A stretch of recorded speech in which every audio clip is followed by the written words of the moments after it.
Today, when is a stablecoin not a stablecoin? When it's a tether?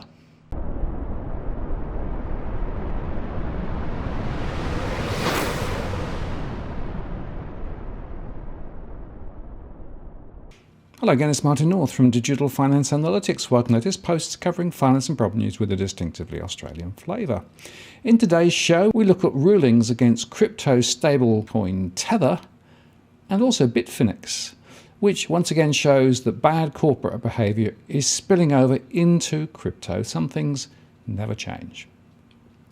Now, over in the US, Tether's stablecoin, which carries the same name, is a popular asset in crypto because its price is intended to be stable and pegged to a fiat asset like the US dollar. Tether is seen as a way for investors to stay in crypto without the volatility associated with Bitcoin and Ether. But about 8 months ago, the New York Attorney General's office completed a 2-year probe into Tether and Bitfinex. Now the Commodity Futures Trading Commission has settled charges with Tether Holdings for misleading customers about the quality of the reserves that back its stable coin. The regulator also fined crypto exchange Bitfinex, which is linked to Tether Holdings, for operating as an unregistered futures commission merchant. The US Commodity Futures Trading Commission issued an order simultaneously filing and settling charges against Tether, Tether Limited, Tether Operations Limited, and Tether International, trading as Tether, for making untrue or misleading statements and omissions of material facts in connection with the US dollar Tether token, the USDT stablecoin. The order requires Tether to pay a civil monetary penalty of $41 million and to cease and desist from further violations of the Commodity Exchange Act and the regulations as charged. The Tether order finds that since its launch in 2014, Tether has represented that the Tether token is a stable coin with its value pegged to fiat currency and 100% backed by corresponding fiat assets, however, including US dollars and euros. However, the Tether order finds that from at least 1 June 2016 to February 25, 2019, Tether misrepresented to customers and the market that Tether maintains sufficient US dollar reserves to back every USDT in circulation with the equivalent amount of corresponding fiat currency held by Tether and safely deposited in Tether's bank accounts. In fact, Tether reserves were not fully backed the majority of the time. The order further finds that Tether failed to disclose that it included unsecured receivables and non-fiat assets in its reserves, and that Tether falsely represented that it would undergo routine professional audits to demonstrate that it maintained 100% reserves at all time, even though Tether reserves were not audited. As found in the order, Tether held sufficient fiat reserves in its accounts to back USDT Tether tokens in circulation for only 27.6% of the days in a 26-month sample period from 2016 through 2018. The order also finds that instead of holding all USDT token reserves in US dollars as represented, Tether relied on unregulated entities and certain third parties to hold funds comprising the reserves, commingled reserve funds with Bitfinex's operations and customer funds, and held reserves in non-fiat financial products. The order further finds that Tether and Bitfinex combined assets included funds held by third parties, including at least 29 arrangements that were not documented through any agreement or contract, and that Tether transferred Tether reserve funds to Bitfinex, including when Bitfinex needed help responding to a liquidity crisis. In addition, the order finds that Tether failed to complete routine professional audits during the relevant time period. According to the order, Tether retained an accounting firm to perform a review of Tether reserves on a date Tether selected in advance, and Bitfinex transferred over $382 million to Tether's bank account in advance of that review.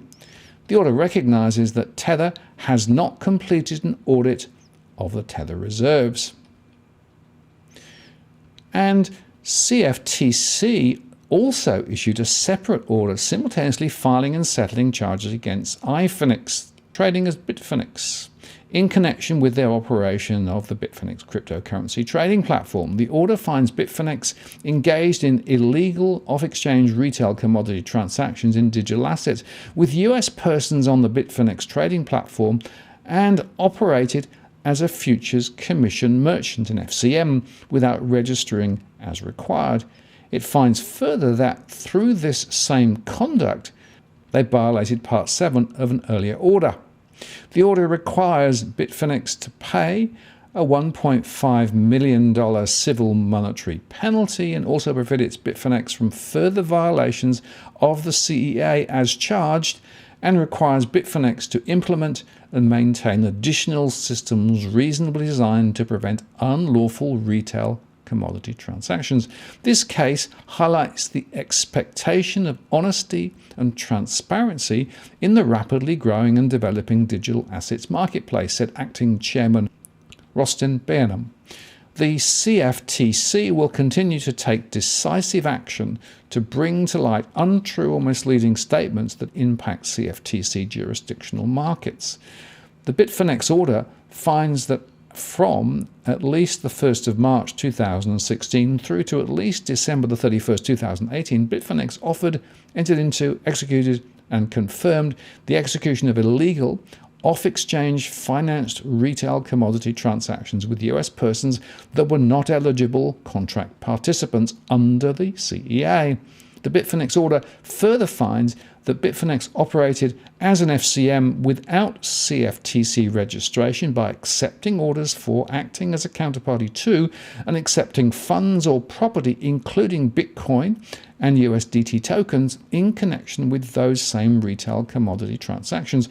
According to the order, the substantial majority of margin trading was financed through Bitfinex's peer-to-peer funding program, through which Bitfinex customers who held fiat or cryptocurrency in their Bitfinex account would lend those funds to other Bitfinex customers who would then use those funds to sell or buy and trade on the Bitfinex platform. The order also found that during the relevant period, Bitfinex force liquidated certain customer positions and acted as the counterparty to certain transactions. In so doing, Bitfinex violated the terms of the 2016 order, which had directed Bitfinex to cease and desist from offering, entering into, executing, or confirming the execution of illegal off-exchange financed retail commodity transactions, and from accepting orders and receiving funds in connection with retail commodity transactions. In connection with this order, Bitfinex must comply with certain undertakings by the 31st of December 2021, including implementing as necessary and maintaining systems and procedures reasonably designed to prevent non-ECP US persons from engaging in retail commodity transactions. As demonstrated by today's actions against Tether and Bitfinex, the CFTC is committed to carrying out its statutory charge to promote market integrity and to protect US customers, said Acting Director of Enforcement Vincent McGonigal. The CFTC will use its strong anti-fraud enforcement authority over commodities, including digital assets, where necessary. And the CFTC will also act to ensure that certain margined, leveraged, or financed digital asset trading offered to retail US customers must occur on properly registered and regulated exchanges. Moreover, as the Bitfinex order reflects, the CFTC will take decisive action against those who choose to violate CFTC orders. Now, 2 points. The first is that we are seeing now bad behaviour, very similar behaviour, by the way, to the major financial markets and existing companies in crypto land. You cannot necessarily take at face value what cryptocurrency providers, or indeed those exchanges, or indeed those providing different services and platforms are saying. You need to do your due diligence. But the second point is probably even more important, and that is that if you are actually offered a particular solution that claims to be 100% backed by, for example, a fiat currency or gold or silver, then it's important that you check that's the case. Because clearly this is another example where essentially they have been providing services on a rather more wobbly basis than people who bought those services were thinking they were getting into. And by the way, This is mirroring precisely some of the same issues that we're seeing with gold and silver contracts, where people are assuming that they hold gold or silver 100% backed by metal, but in some cases that is absolutely not true. And this again opens this can of worms about being careful about what you get into, because frankly, what you get into may not be what you think you've got into, and you may not find out until it's too late. So once again, be cautious and careful with these new digital shiny products. Just because it's digital, just because it's sold virtually, doesn't mean it's any more secure or any better regulated or any better controlled than the other stuff. It's very, very important that people understand this. I'm Martin North from Digital Finance Analytics. Many thanks for watching, and I'll see you again next time.